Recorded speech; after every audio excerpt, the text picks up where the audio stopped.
dad would always buy 3 pigs. I can never understand why the 3 pigs. I said, why 3 pigs, Dad? You know, it seemed like maybe 4, maybe 2.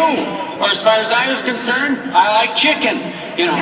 But at any rate, he said, well, I'll tell you why. If you ever pay attention to pigs, you can figure out for yourself.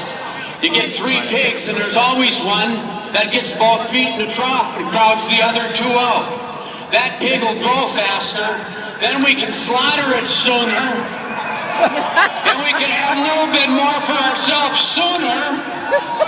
And then the other 2 pigs will start competing, and it all works out pretty well. By the time we get to the last pig who has all the stuff, it's late in the spring and we're ready for 3 more pigs. It's almost like an election cycle if you think about it. All right, well, this one time, the hogs got out and I spotted them. Now, I don't know how many of you grew up on a farm, but if a cow gets out, she just heads for more pasture. And after all, more pasture means she might actually give more milk. But when pigs get out, they head for everything. They think they own the place. They head into the barn if they can get away with it, and they eat the cow's feed. And once they're done rooting through that, they head out to the garden, even if they're not hungry, and just ramble through the garden, taking what they want, with a great sense of entitlement on top of it. And when you try to corral these animals and bring them in, they'll have no part of it.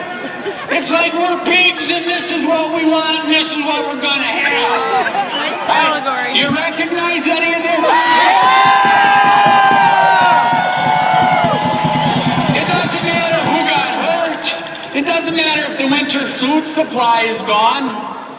It doesn't matter if they're hurting themselves by spoiling their own grown feed for the future. They just want it all, and they want it right now.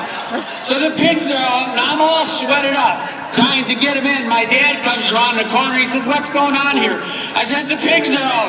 I'm trying to entice them to get back in. He said, you can't entice pigs. That implies they have common sense.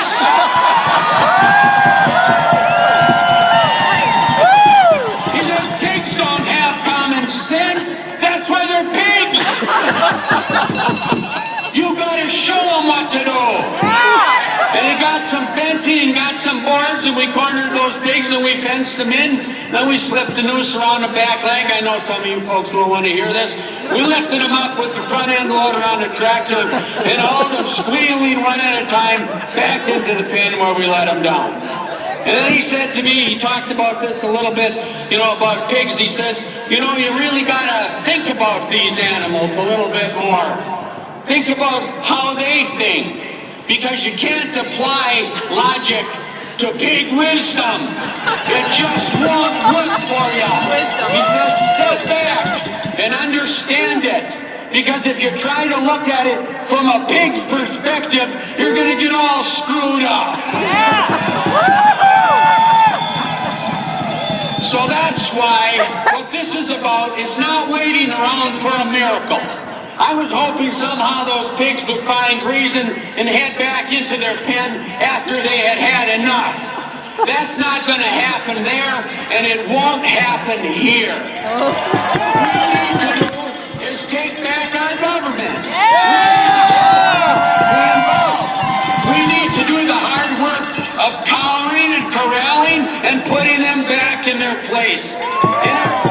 And if we can do that, if we're willing to take the time to regroup as citizens of Wisconsin, if we're willing to recalibrate how we approach both our public and our private lives and where we dedicate our time, if we're willing to reconstitute the necessary elements of a democratic government, and if we recall those who don't serve us well,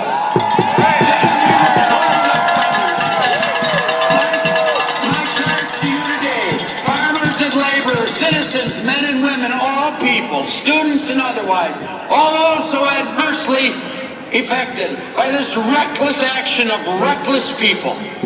Take action today.